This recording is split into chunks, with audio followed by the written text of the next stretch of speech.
लोकशाहीर अण्णाभाऊ साठे यांच्या 106व्या जयंतीमुळे तमाम समाज बांधवांना हार्दिक शुभेच्छा।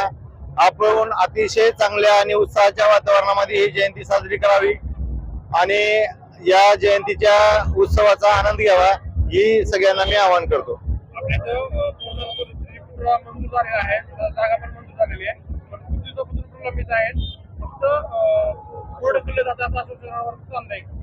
डॉक्टर पद्मसिंह पाटील साहेब यांनी जवळपास 1999च्या आसपास या चौकाला अधिकृत मान्यता मिळवून दिली आणि त्यावेळेस त्यांनी आमदार निधी मार्फत या चौकाला 5 लाख रुपयाची निधी देऊन ह्या चौकाची स्थापना केली।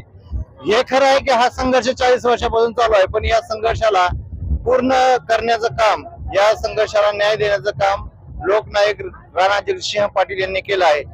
डॉक्टर साहेबांनी हा चौक स्थापन केला आणि त्या ठिकाणी हा अण्णाभाऊ साठे यांचा पुतळा उभा करावा यासाठी राणादादांनी आटोनाट प्रयत्न केले। त्यांनी राज्यमंत्री असतानाही बऱ्यापैकी प्रयत्न केले, परंतु हा जो पॉइंट आहे हा नॅशनल हायवेवर येत होता, राष्ट्रीय महामार्गावर येत असल्यामुळे शासकीय लेवलच्या जे परमिशन आहेत ते भेटले नाहीत। त्यामुळे याच्यावर पर्याय म्हणून लोकनायक राणा जगजितसिंह पाटील साहेब यांनी माननीय देवेंद्र फडणवीस साहेब, चंद्रशेखर बावनकुळे साहेब यांना विनंती करून विशेष प्रयत्न करून दूध संघाची 2,08,00,000 रुपये एकर किमतीची जागा साहित्यरत्न अण्णाभाऊ साठे यांच्या पुतळ्याला मिळवून दिली आहे आणि 1 एकरची जागा मातंग समाजाला मोफत मिळवून देण्याचं काम राणा जगजितसिंह पाटील यांनी केलंय। मग राणादादा एवढ्यावर थांबले का? नाही, राणादादा जगजितसिंह पाटील साहेब यांनी 1.5 कोटी रुपयाचं मंजूर जागेवर कंपाऊंड वॉल करण्यासाठी निधी मंजूर करून घेतला आणि त्याची शासकीय प्रक्रिया जी आहे, टेंडर काढण्याची प्रक्रिया सध्या चालू आहे। 4 ते 5 दिवसामध्ये त्याचं टेंडर निघाल आणि 1.5 कोटी रुपयाचं कंपाऊंड साहित्यरत्न लोकशाहीर अण्णाभाऊ साठे यांची जी मंजूर झालेली जागा आहे शासकीय दूध संघाची, त्याला कंपाऊंड मंजूर होऊन त्याचं कंपाऊंडचं काम चालू होईल। लोकनायक राणा जगजितसिंह पद्मसिंह पाटील साहेब यांच्या माध्यमातून त्या जागेचं, त्या कंपाऊंडचं उद्घाटन लवकरच होईल। आता राहिला विषय चाल ढकल करतात काय, शासकीय प्रक्रियेचा भाग आहे। 40 वर्ष राणा जगजितसिंह पाटील साहेबांची सत्ता नाही, ज्यांची कोणाची सत्ता होती मधल्या काळामध्ये 10-10, 15-15 वर्षे, त्यांनी काय केलं?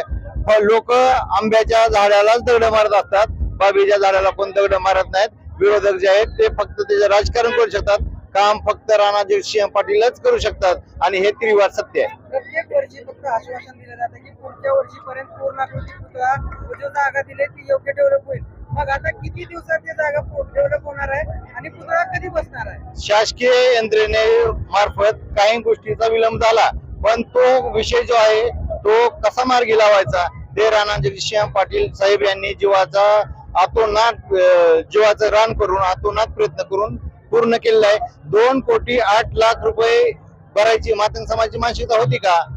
किंवा मानसिकता जर असेल तर तेवढी ऐपत होती का? आणि ती जर असेल तर समाजाने तेवढं ती पैसे देणं शक्य होतं का?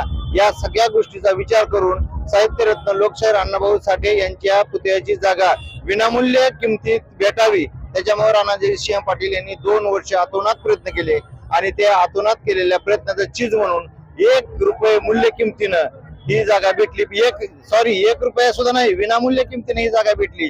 ही जागा साहित्यरत्न लोकशाहीर अण्णाभाऊ साठे यांच्या पुतळ्याच्या नावावर 7/12वर लागली। हे या राणा जगजितसिंह पाटील यांच्या कामाचं फलित आहे। आणि आता राहिला विषय चाल ढकल करण्याचा। 1.5 कोटी रुपयाचं कंपाऊंड मंजूर झाले, मग कंपाऊंड मंजूर झाल्यानंतर ते काम बांधकामाला तर वेळ लागेल का नाही? विरोधक नुसत्या बोंबा मारण्याशिवाय काही करू शकत नाहीत। कामाचा माणूस फक्त राणा जगजितसिंह पद्मसिंह पाटील साहेब आहेत, हे त्रिकाळ सत्य आहे। पुतळा 2027च्या अण्णाभाऊ साठे यांच्या जयंतीला करण्याचा आम्ही आतोनात प्रयत्न करू आणि तुम्हाला 100% सांगू शकतो पुढल्या वर्षी आपण अण्णाभाऊ साठे यांच्या पुतळ्यासमोर मुलाखत देऊ एवढी ग्वाही देतो। आणि या सगळ्या प्रक्रियेला राणा जगजितसिंह पद्मसिंह पाटील साहेब हे एकमेव यशस्वी करणार आहेत, हे त्रिकाल बाधित सत्य आहे। आज काय काय उपक्रम करण्यात आले जयंतीनिमित्त?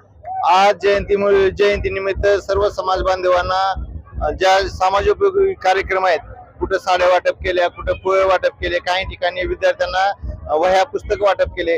ह्या उपक्रमाचं आनंदासाठी लोक एन्जॉय करून डॉल्बी लावून नाचत आहेत। 4ही बाजूनं अण्णाभाऊ साठे यांची जयंती एकदम चांगल्या पद्धतीने आहे आणि हा जो जल्लोष करताय या जल्लोषाच्या पाठीमागे राणा जगजितसिंह पद्मसिंह पाटील साहेब हे नाव आहे, हे बी त्रिकालबाधित सत्य आहे.